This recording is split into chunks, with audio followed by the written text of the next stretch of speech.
Hi folks, welcome. This is going to be a number of slides and videos. Shall we call it Dr. G's Shrink and Advice and Anecdotes? You know, I'm Dr. G, as you can see on this page.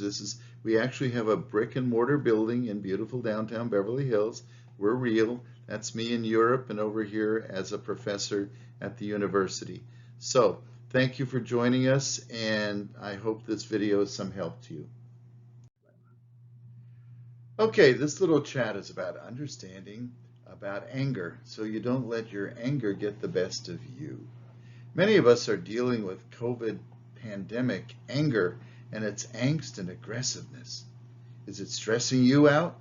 If you are, you're not alone. Please remember that anger is a normal emotion.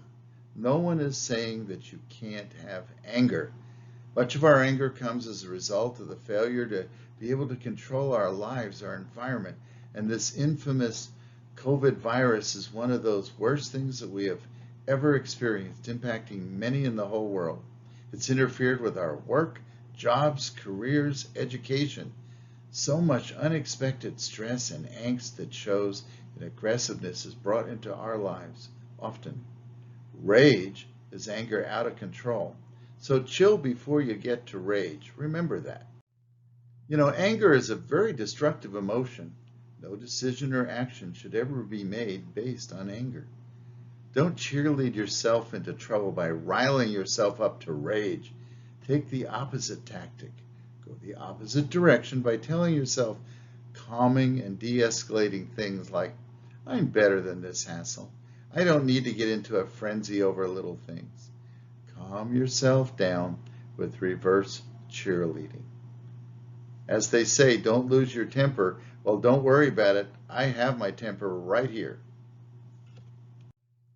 Remember, there are often very good reasons for you to be angry at something or someone, but they are not always an excuse for you to react or for you to overreact. For instance, when you get cut off by someone on the freeway, that person jeopardized your safety and your life. Yes, that is a good reason to be angry, but it is not an excuse to do them bodily harm, to run them off the road, or to shoot them. But in your mind at the time, their bad behavior would give you an excuse to justify your actions. Reasons, not excuses. Holding on to anger is like grasping a hot coal with the intent of throwing it at someone else. You are the one, though, who gets burned. That's what Buddha said. If we get emotional wounds in us and stuff them rather than process them, they will fester just like a physical wound and make us and our lives sick. Emotional stuff, anger primarily, eventually starts to affect other parts of our lives, just like a medical infection would spread to other parts of our body. Our emotional angst would impact our other feelings. So during COVID time, keep as healthy emotionally as you can to stay well physically and mentally. As we work on our personal anger, the first thing to do is to work on the emotionally painful events that keep us riled up and angry, to learn to talk about or to express our frustrations, our anger, acknowledging that pain. Eventually, we will diffuse and defang that anger.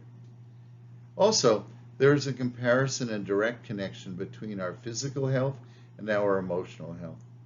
Think of this.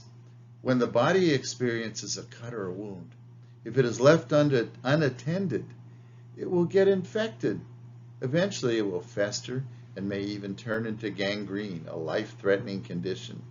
If instead we clean that wound thoroughly, protect it, and allow it to heal completely, then normally all that would be left is a painless scar to remind us of the past situation. No pain, just a blip on the skin. So with COVID around, do all you can to keep your immune system in top shape. We need to be healthy to emotionally look back at this COVID time later in our lives. When dealing with our anger, first ask yourself, Is there another way that I may interpret this situation? Are you the real source of the anger that is happening? If the answer to this question is no, then try to think of some ways you can use your energy to do something constructively to diffuse the situation. Tell yourself that it is okay, that you cannot rewrite history, but you can influence your role in the situation. When angry, count to 10 before you speak. If you are really very angry, count to 100. Time often helps for calming us down. When we are angry, our brains rev at a very rapid pace. By slowing the process down or taking a time out, we permit ourselves to think more clearly, so you engage your brain before you engage your mouth. It is not necessary nor always feasible to remove yourself from a situation physically, so try to at least remove yourself psychologically. So if we can calm ourselves down, generally, we can come up with a way that keeps our anger from making a bad situation worse.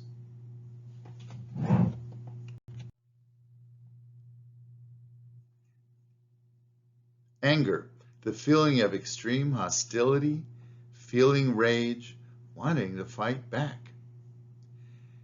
Some of the anger symptoms are exasperation, fury, ire, passion, rage, resentment, temper, indignation, animosity, irritation, wrath, displeasure, annoyance. Types of angry folks. There are angry types of folks in different ways. One type realizes they are angry and that they need to find some constructive way of resolving their feelings. They work them out and get rid of them. A second group is made up of folks who say they are not angry and who say they don't get angry, but then struggle with relationship and their own career problems that can often be linked back to or traced to their personal anger issues. And there are some of these folks who aren't visibly angry, but they tend to make folks around them angry. Or at least they bring out anger in friends, family, and folks in stores. They blame everyone else for everything that has just gone wrong, and basically anything that has ever gone wrong in their damn lives. And remember that communication includes words, action, and body language.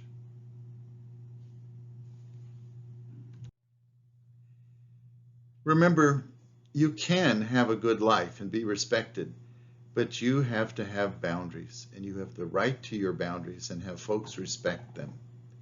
Anger is often the reaction when people push our boundaries and make us uncomfortable.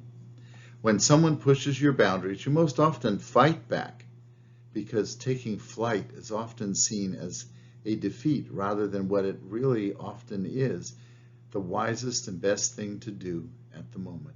Think about it. Choose wisely. We've had people like Martin Luther King Jr. and Gandhi who were non-abusive people who wielded great power, but wielded it with a gentle hand and voice. Far from being doormats, they earned worldwide respect and changed the course of history, power, influence. But they did not stoop to engaging in violence or abusive behavior, and yet they stood up for their rights. And reminder, in this we've talked a lot about negative stuff, but there still is a lot of good stuff in the world out there too.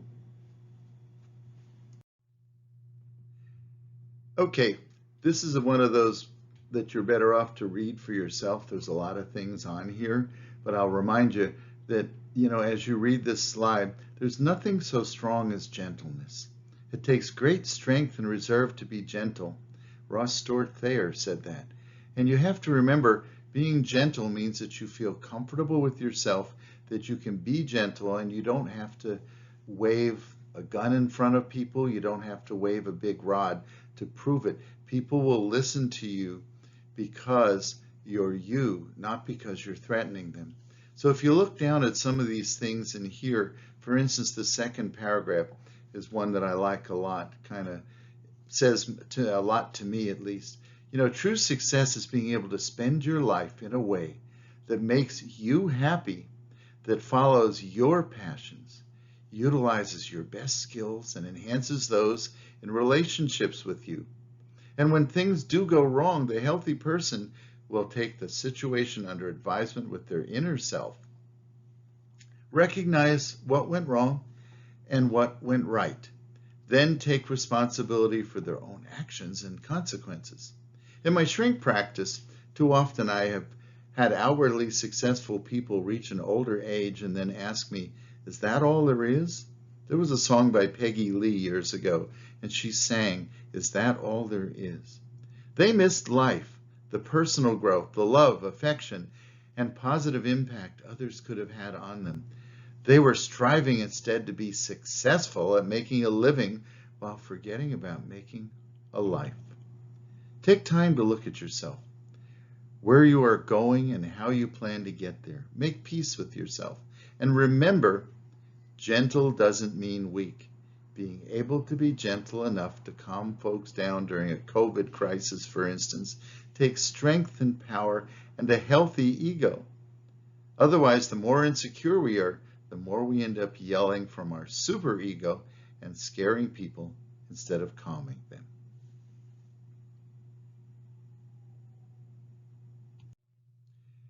This little slide here is about managing your anger, and I put the little thing in the upper right-hand corner because it's a truism, whether we want to deal with it or not, and that is, I wouldn't have to manage my anger if idiots would manage their stupidity. So stop and think, why am I mad? Should I be mad? Is this worth being mad about? Don't forget, stuffing and escalating statements are as harmful later to you when you are alone as they were when you were with the person face to face. Later on, if you keep reminding yourself how mad you are, you will build rather than diffuse and eat yourself up inside emotionally. Instead, be honest. Think, I'm feeling angry and I need to take a break. A time out. Perfect time for one. I need to do something physical, like take a walk. Maybe I'll talk about this later. Maybe right now I need to take a break so that I don't become abusive or violent. Words, words, words. Words can be very important in escalating, diffusing, or de-escalating arguments. Watch the words that you use and watch your body language. People read it, whether you look aggressive or not, or whether you look mellow. Watch your tone of voice. Don't push into the other person's physical space. Don't use aggressive words that will escalate anger fast. Remember a simple phrase, I'm sorry. Use it to de-escalate a situation. I'm sorry that we got to this point. I'm sorry, but I'm sure we can work this out. The words I'm sorry give the other person some feeling of control and empowerment. Yes, some will take advantage of that, but many will run with it in a good way. The moral of all this is be part of the solution. So learn to become part of the solution, not part of the problem. And life will be better for you and for those around you.